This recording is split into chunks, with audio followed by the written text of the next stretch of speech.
Dino, it is such a pleasure to be here with you today. Of Thank course, you. I know you well, but for people that don't know, you are Libyan, That's right. patriot, architect at heart, and an entrepreneur Trying to. by profession and family legacy. So much to talk about. I'd love to start by discussing your professional journey. Professional journey. I'll start with university. I studied architecture, as you mentioned. Then after that, I came to London to help my father. Did you study architecture in London? I studied architecture in the States at the University of Miami. Graduated from there with a professional degree. And then my father's a contractor, and he was doing some pretty big works in London. We're buying British Telecom buildings and converting them into sort of the American-style condominiums and whatnot in London. We had quite a large, fairly sizable portfolio there. And that's where I got my first design. Managed to do an ambassadorial residence. I did that from start to finish, even all the way through from the designs, schematic designs, all the way through to the sale of it. Actually, the person who bought it was Madonna. No way. That was my claim to fame. However, she never actually lived in it. She went and sold it on after that. I don't know what to make of that. Okay, but you still chose it. Yeah, she still chose that. That's the way I like to look at it. After London, my father ventured off to Dubai, where I did a very big design there for the Hamriya project. Was the first BOT handed out by the Dubai government. It was actually Sheikh Mohammed bin Rashid, who became very good friends with my father. I did the design for that project.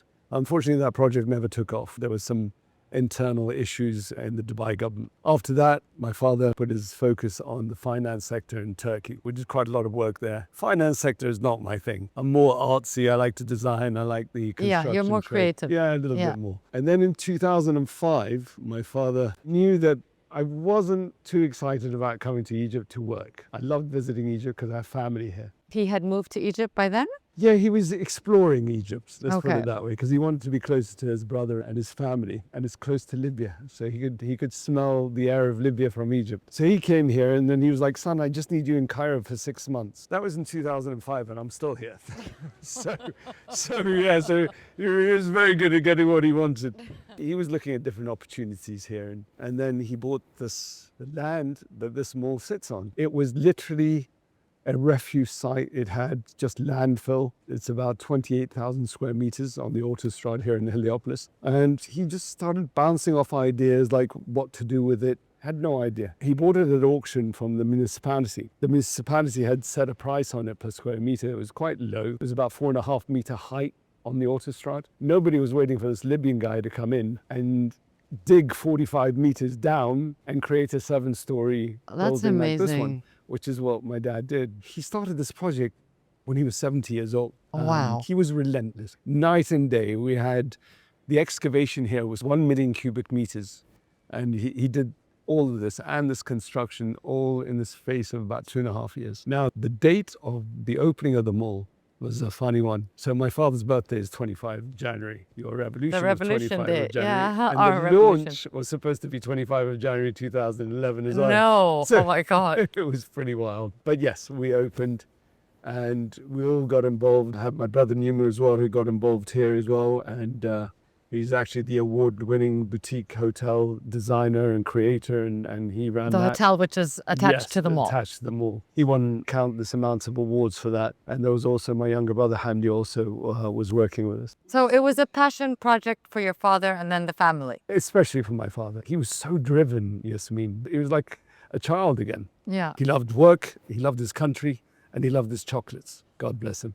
We miss him very much. Since then, you have been involved in the mall in different capacities, I assume, Correct. right? I was very much on the design parts of things. I was never very keen on management, to be honest with you. I was like the more creative stuff. I try to be a people person, let's put it that way. When father passed away 4 years ago, the mall not in a good situation. There was, with all the devaluations and so on and so forth that happened here, and there was this father had borrowed money. And then there was a big argument between the bank and my father, whether the borrowing was in dollars or whether it was in Egyptian pounds. Of course, because of the devaluation of the currency, it made a massive difference. So that was court cases after court case. And then we didn't do very well in court, and an auction was enforced on us. That was in 2016. So it's been difficult. It was very difficult on my father to have to live with an auction every single month, praying to God nobody shows up. So for people who don't know, can you explain to us what an auction on a property like this would entail? What happens is obviously they have to win cases in court to be able to get this auction. So And this is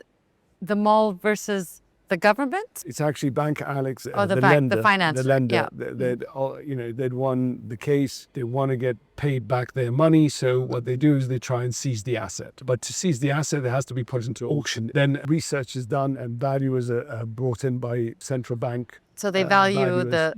the price And of the the land. judge decides. Yeah. And every time there isn't a sale, or every so often, they'll bring the price down. So it was coming down to the point that it was so low in comparison to what its real value is. Yeah. It's not easy to sell something on auction. There has to be 3 people at the auction. They'll have to pay 1% of the value of what their bidding is. And on top of that, if the bid is successful, they have to put the rest of 99% right there and then. The original owner has the right to appeal. So that money could get frozen for a while. So it's a difficult thing to do. I came in, there was this auction, and it's been going since 2016 every single month. So I took over as chairman and CEO in November 2022. And it was still in auction. Absolutely. The news is it's no longer an auction as of 3 hours ago. Congratulations. Thank you. You rebought the property. I reached out to Bank Alex, a gentleman there, the CEO, the head of Bank Alex here in Egypt, the Paolo, the owner, from our first meeting. It's been 2 years of really tough negotiations. Like, there was a lot of mistrust, a lot of things that happened in the past. I was trying to make them see I'm a different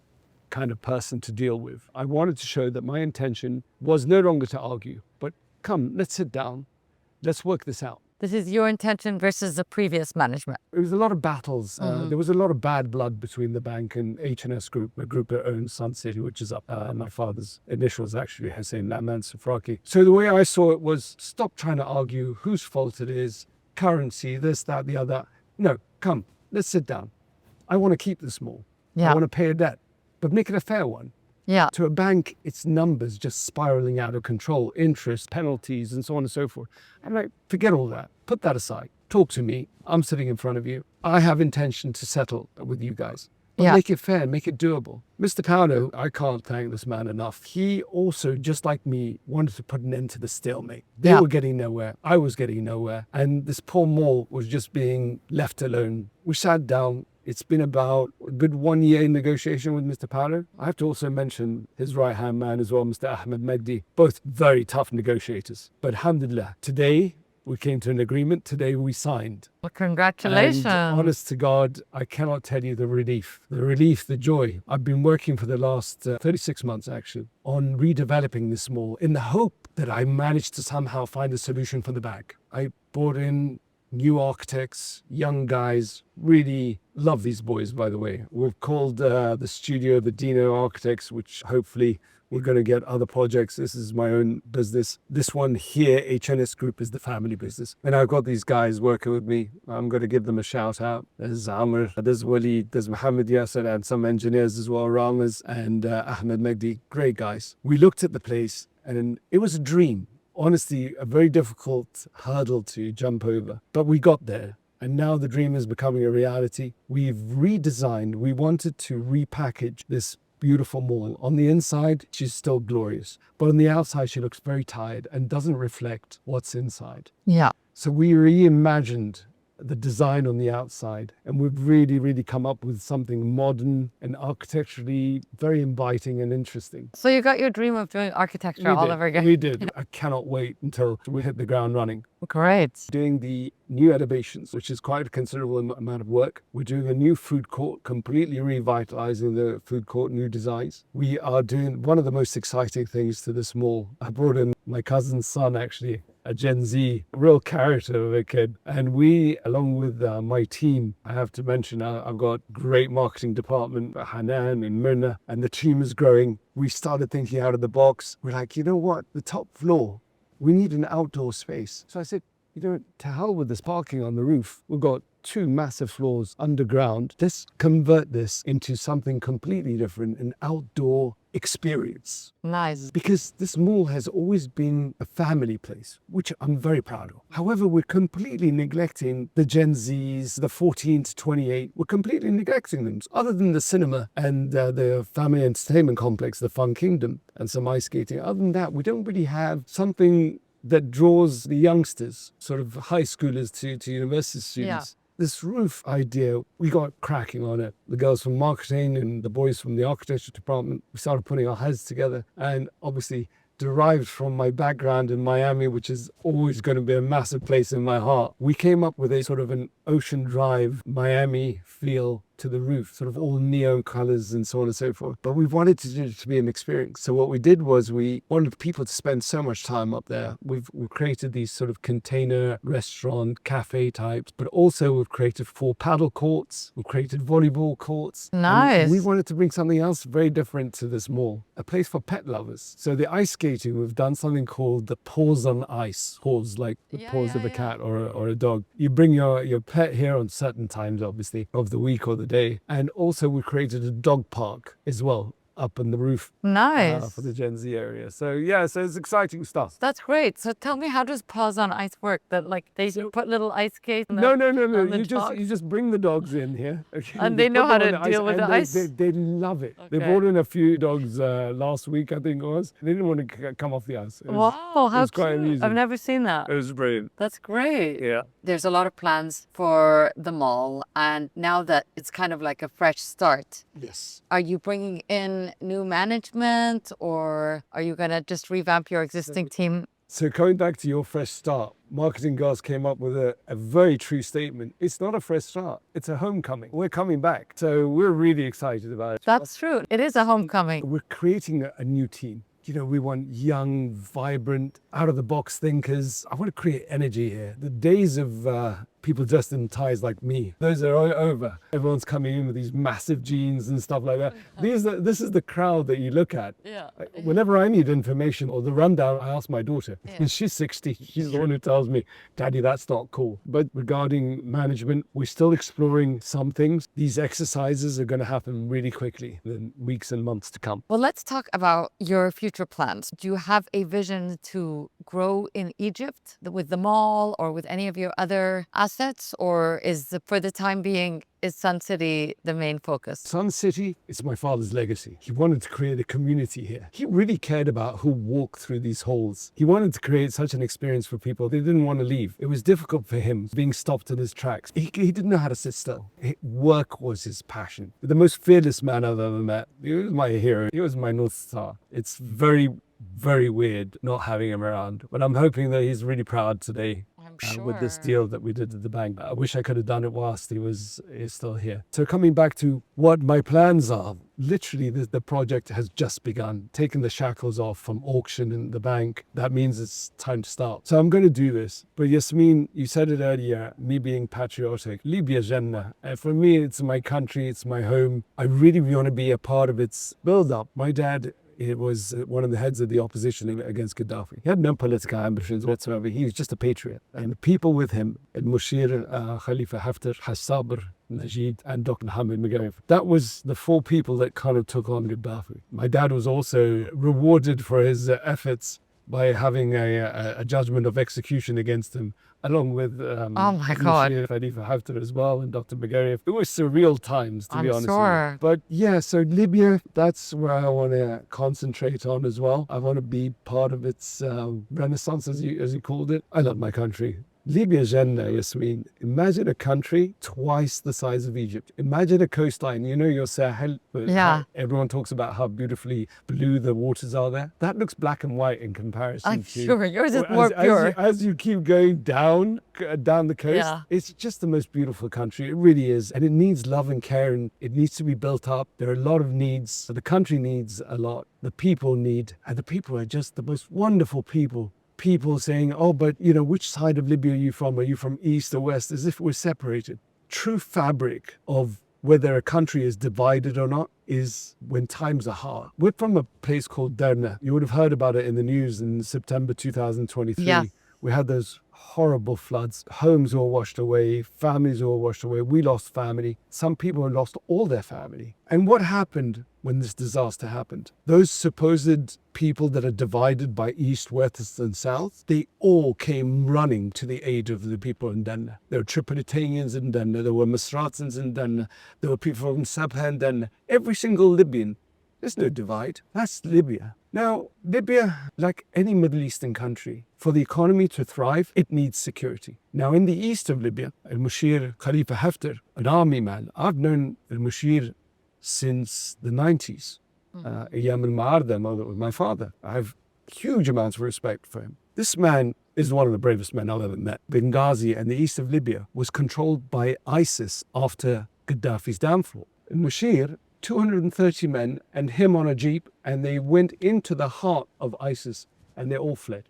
Wow. He broke ISIS's back in the east of Libya. Even the Americans couldn't do that. So I have serious respect for him. But coming back to the flood and how people helped. We were here in Egypt, my family and I. Of course, every Libyan wanted to help. I asked friends on the ground, family on the ground in Libya, what's needed. They came back with mattresses, blankets. People didn't have homes anymore. Yeah, basic Dry necessities. food, baby food, all this stuff. Filled up about 6 trucks in the name of my father and my family. But now who do I deliver it to? And is it going to get stopped at the border? But the Egyptians were so kind, the border police. But once it's in Libya, who do I deliver it to? Yeah. I asked my friends, who's controlling it? Who's policing the area? They said, Dino, do you know General Saddam Khalifa Haftar? I said, I've met him a few times. Obviously, he's the son of al-Mushir. I've met him a few times, but never really got to know him that well. And I got his number, so I called him. And I didn't get through, so I left him a text message. You got to remember, this is literally the day after the disaster. Floods. Yeah. And within 2 hours of my call, he called me back. When I spoke to him, I told him, I said, I've got these relief trucks and stuff like that. I don't know where to deliver it. I said, can I put it into your hands for you to distribute where you think it's needed most? And he said, of course. He very kindly sent armed escort to go and pick the trucks up at the border and then took responsibility to distribute the stuff. The day of the distribution, I called him again to thank him. He sounded almost broken, so sad. I said, hey, are you okay? Is everything all right? Obviously, we all know the disaster. But he said, Dino, we're there. They're literally, these are al-Mushir's sons. They're on the ground. Saddam, Siddiq, Bilgasim. Saddam with his armed forces digging, trying to see if there's any survivors under the rubble. He sounded broken. This is an army man. Yeah. Okay, he's a tough guy. And he's sitting there doing that. But I was surprised by his voice. And he said, Dino, everyone we're digging up, so many children, and the smell. And he just kept saying the smell. It really affected him. Now, the East, that Derna, it was distraught. There were people homeless. They were displaced massively. General Saddam and Belgasim. These guys took this really personally. If you look at Derna today, we're 2 years on, it's almost completely rebuilt. Wow. It's almost That's completely great. rebuilt. A lot of Egyptian companies there, but these guys took it really personally. Now, economy thrives when there's security. They got rid of ISIS. Then they created stability. And now the economy is beginning to, even with this disaster at Derna, they made sure that that was taken care of. People are back in their homes, and homes more beautiful than they were before. That's amazing. New bridges, new homes, new everything. It looks like a new city. General Saddam, he's the main security of the east of Libya now. And I've met with him on a few occasions. He's a man of few words, but he listens and super intelligent. And when he makes a decision, he makes it within 1 or 2 minutes. And then he backs it up with his word. Rather, he backs up his word with action. actions. I'm very impressed with him. I know the other sons as well. Sadiq Khalifa Haftar, Dr. Sadiq, very good friend from way back. The whole family. That's the east of Libya. We never lived in the east of Libya. All my father's properties were in the west. Tripoli is our capital. Yes. It's the main city of Libya. Yeah. And I'm just looking at these places. I'm like, I can't wait to get this up and running, put my father's legacy back to where it should be, on the perch it should be, and concentrate on Libya because I really want to get involved in Libya. For your future in Libya, are you planning to take the HNS Group, which is primarily a real estate development group, to Libya to work on new projects there? No, I'm going there as Dino. So this is a new phase. This is a new phase. During my father's time, I was awarded to design the master plan of Benghazi, the new master plan. Wow. It was a dream project for any architect. Unfortunately, the government's changed, the ministers changed, and the project went away. But before it went away, I turned around to my dad. I said, Dad, what should I call my company? And he said, Dino, of course. Everybody knows you as Dino. So that's why I've started with the architectural studio. It's now called Dino's Architects. I want to expand on that. Okay. Yeah. So you're going to be doing different architectural projects. It's not just architecture, it's contracting. It's honestly whatever my country needs. And if I'm able to do it, now if I want to do it, I will do it. Yes. Let's talk about the timeline of the mall, because that will affect when you can focus on Libya, right? That's a So, good question. how do you envision the next phases for the mall? When will it be ready for all of us to experience and enjoy? We won't shut it down completely. Like, for example, even though we were in auction, we still had the cinemas operating. We have 16 screens. We have the highest ticket sales in Cairo, even though the mall's not really functioning. The ice skating here, we have tournaments. We have ice hockey tournaments. We have the Egyptian Federation of Egypt ice skating tournaments. We're still functioning in as far as some of the entertainment is concerned. Yeah. But coming back to timeline, with all the designs, with the 404, which is, I forgot to tell you, that's the name of the roof concept, the elevations, the new food court, all of these things I'm hoping to start working on within the next couple of weeks, that soon. And Okay. I'm hoping to be able to be open homecoming in December of this year. December 2025. That's So this correct. is a fast track Absolutely. project. Absolutely. Okay, that's really exciting. Yeah.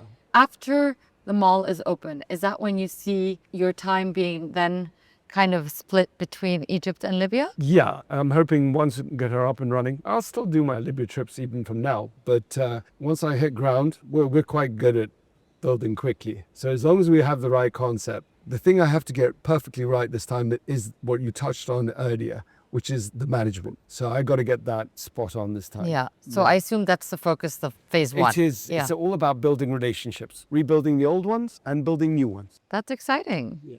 Now we have the part of the interview we call the Enigma questionnaire. What 5 words best describe you? Loud, loving. I guess I'm fun. I try to be generous. I know I'm dedicated. When I see a challenge, I go for it. My biggest passion is being a good dad, a bit of an adrenaline junkie. Describe your perfect day. Where would you be? I'd be on holiday on our father's boat. I'd like to be taken back to the times when my daughter was only 6 years old, or she'd be cuddled up with her daddy, waking up like that, going upstairs, having a coffee with my father, and then trying to scare the hell out of the whole family, throwing water on everybody, being a right nuisance. That's the perfect day for me. What keeps you up at night? The responsibility I feel towards my family to resolve the problems here. And today, honestly, it was the biggest weight lifted from my shoulders to have been able to accomplish and resolve the bank. When I signed that document today, honest to God, I just felt as light as a feather. Who are your role models in business? My father. Simple as that. My role model in everything. What qualities do you admire most in people? I love honesty. The more brutal, the better. Can't stand people who are two-faced. But the good qualities, when you see somebody who's family-orientated, you know that person's going to be a good person. Yes, that's true. What makes you laugh? A lot of things. Yeah. I love to be happy. But right now, my daughter's becoming, unfortunately, she's become my clone, which is not always it's not a good thing because she's giving me such a hard time. Her comedy is quite dark, and I'm usually the butt of the joke. So, yeah. What makes you feel most alive? I know that's boring, but my daughter, Crowne, is just everything for me. Oh, what's the best piece of advice you've ever received? So my father used to say, class is permanent, form is temporary. What are you most passionate about right now? I assume the mall. Yes, the more. I love a challenge. When I walked into the meetings at the bank, I would walk in alone and there'll be 6 on the other side of the table. I love that kind of challenge. It went from really, really tense and very unfriendly to today, hugs and handshakes all around. And not just that, but they're now, all of them are helping me to try and resolve whatever's left to make this a success. That's great. So everybody's invested. Yes. What helps you stay optimistic during challenging times? I think it's just my character. I can't sit next to a negative person. It bring me down, and I can't handle that. I love positives. Everyone's got problems, but it's so much to be positive about. And what's left on your personal bucket list? A couple of places to travel to. Okay. I still want to go to Russia. Really? I do. I Wow. want to go to Russia. But I want to go to Russia when I know the right Russians. I want to go off the beaten track. I don't want the whole, the normality. Yeah, I'm of surprised things. until now you haven't met No, the I right haven't Russians. because I'm waiting for that right person to take me out, or group, or whatever it may be. The other one is South Africa. I went to South Africa, but on behalf of Libya. But I only went to Joburg. I really want to go to Cape Town. Oh, it's beautiful. I heard. Yeah, I heard. yeah. Again, Cape Town, I wonder with the right South Africans. Yes. So yeah, those are my two things on my bucket list. If you could sit down with one person for a one-on-one dinner and learn and grow and be inspired, who would that person be? I don't want to sound like I'm repeating myself every time, but it's my father, because when you lose someone like that, you realize all the things that you still needed to ask and wanted to know. And you just took his being there for granted. Honestly, Yasmine, the other day I was just thinking, why didn't I just go and kiss him that day when I was sitting next to him? These thoughts come into your head, and the wisdom he had this uncanny ability. He knows a person from the minute he sees them. It takes me 5 years later to find out he was right. So, I mean, the guy had this incredible ability to read people. That would be the man I would love to sit back again and really pick his brain, his wisdom, and get another kiss. Oh, I love that. That's beautiful. Dino, thank you so much for your time. So excited about the mall, and we're so excited to see what you're going to do next in Egypt, Libya, and beyond. Yasmine, thank you for coming to talk to me, and thank you for making me feel at ease. Thank you. It's my pleasure. Thank you, Yasmine. Thank you, Dino. Thank you.